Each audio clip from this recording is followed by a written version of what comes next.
मध्य प्रदेश में एसआईआर पर सियासत का सिलसिला शुरू हो गया है, जहां एसआईआर संबंधित व्यवस्था को लेकर कांग्रेस ने सवाल उठाते हुए गंभीर आरोप लगाए हैं। वहीं अब कांग्रेस के लगाए आरोपों पर सियासत गर्मा गई है। देखिए, कांग्रेस और उसके नेता सभी राहुल गांधी की विद्यालय के छात्र हैं। वो बिगड़ सर पैर के आरोप और आलोचनाएं करने का काम करते हैं।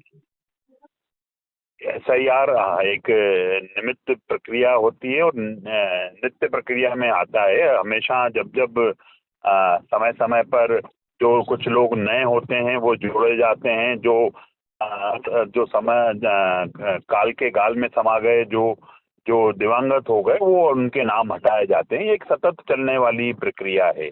अब कांग्रेस को हर बात में आरोप और आलोचनाएं करना है तो उसके लिए ठीक है, क्योंकि वो सुर्खियों में बन जाते हैं, एक दिन छप जाते हैं, दिख जाते हैं कांग्रेस के नेता।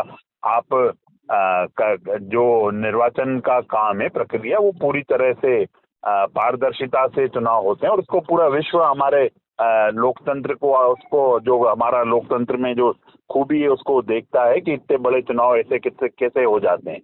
अब कांग्रेस हमेशा से ही आरोप आलोचना के इर्द गिर्द राजनीति करती है। वो कभी भी कोई भी काम हो तो ऐसा नहीं है कि उसमें आप अपने सुझाव देके उसको और ठीक करने का काम करें, पर आरोप और आलोचना करके उसमें विघ्न डालने का काम करते हैं। प्रक्रिया है और सतत प्रक्रिया अपने हिसाब से काम करेगी। और पूरा आपको, अगर कांग्रेस को कोई दिक्कत है निर्वाचन आयोग से, पहले तो उनको ईवीएम से दिक्कत थी और कांग्रेस को तब दिक्कतें होती हैं जब वो सरकार में नहीं होते हैं, और जब सरकार में नहीं होते हैं तो लोकतंत्र खतरे में पड़ जाता है। राहुल गांधी जी संविधान की किताब लेकर घर घर जाने का काम करते हैं, दिखाने का काम करते हैं। फिर उसके बाद आप ईवीएम पर दोष मढ़ देते हो, फिर चुनाव आयोग पर दोष मढ़ देते हो। तो जनता इसको अच्छा नहीं मानती है कि आप जब जनता के दुख में, दर्द में, तकलीफ में, कष्ट में जब खड़े नहीं होगे तो जनता का लाड़ प्यार दुलार और आशीर्वाद नहीं मिलता है। इसको कांग्रेस को समझना चाहिए। जिस पार्टी के पास, कांग्रेस पार्टी के पास बूथ उठाने के लिए एजेंट नहीं है, वो पेड वर्करों के सहारे चुनाव में जाते हैं, तो कांग्रेस का भगवान मालिक है और यही कमोवेश देखने को मिल रहा है। नहीं, देखिए, सबसे बड़ी बात तो ये है कि आज की तारीख तक एसआईआर पर किस सरकार की और चुनाव आयोग की किसी तरह की कोई तैयारी नहीं है। जो बीएलओ है वो आज तक पूरी तरह से जो अपॉइंट हुए हैं वो अपनी ड्यूटी पर नहीं पहुंचे हैं।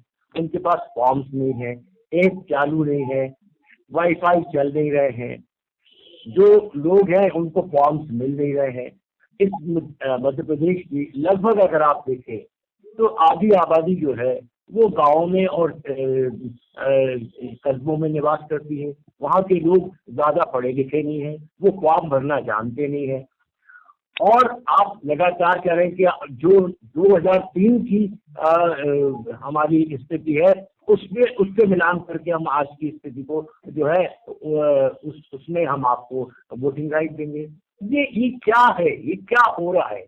जो आदमी 2003 से लगातार जो परिवार वोट कर रहा है, अब उसको आज 2025-26 में आप 25 में कहें कि आप अपनी आइडेंटिटी बताएं, तो मैं समझता हूँ इससे ज्यादा दुर्भाग्यपूर्ण बात कुछ हो नहीं सकती है। लोग पूरी तरह से जो है वो अभी इन सब चीजों के लिए इक्विप्ड नहीं है। आपने किसी तरह की किसी को कोई जो है ट्रेनिंग नहीं दी है। और मतदाता जो कि अपनी रोजी रोटी कमाने में लगा हुआ है, जो मजदूर है, जो किसान है, जो ग्रामीण क्षेत्रों में रहता है, दूर दराज क्षेत्रों में रहता है, उसके पास तो ये सब सुविधाएं हैं ही नहीं। वहां तक बीएलओ पहुंच ही नहीं रहे हैं।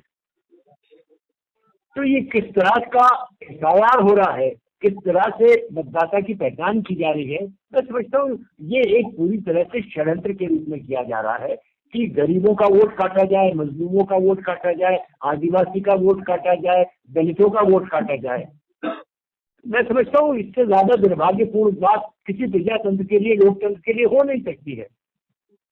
आप एसआईआर की आड़ में जो है वो इस वर्ग के जो कि ज्यादा पढ़ा लिखा नहीं है, ये ज्यादा समझदार नहीं है, उससे आप कह रहे हैं कि आप फॉर्म भरिए। 2003 की जो स्थिति है उसके हिसाब से आज हमको अपनी पहचान बताइए। आखिर ये सब कैसे संभव हो पाएगा? इसके लिए बहुत तैयारी की जरूरत होना चाहिए। और मैं समझता हूँ कि आज भी आपने देखा होगा सारे न्यूज़पेपर्स ने इस तक ये कहा है कि किसी तरह की कोई तैयारी नहीं है, तैयारी पूरी तरह से अधूरी है और इन लोगों को केवल और केवल एसआईआर की आड़ में जो है वो अल्पसंख्यकों के, दलितों के, आदिवासियों के, गरीबों के, मजलूमों के वोट काटने का षड्यंत्र कर रहे हैं, जिससे कि ये वोट ना कर पाए।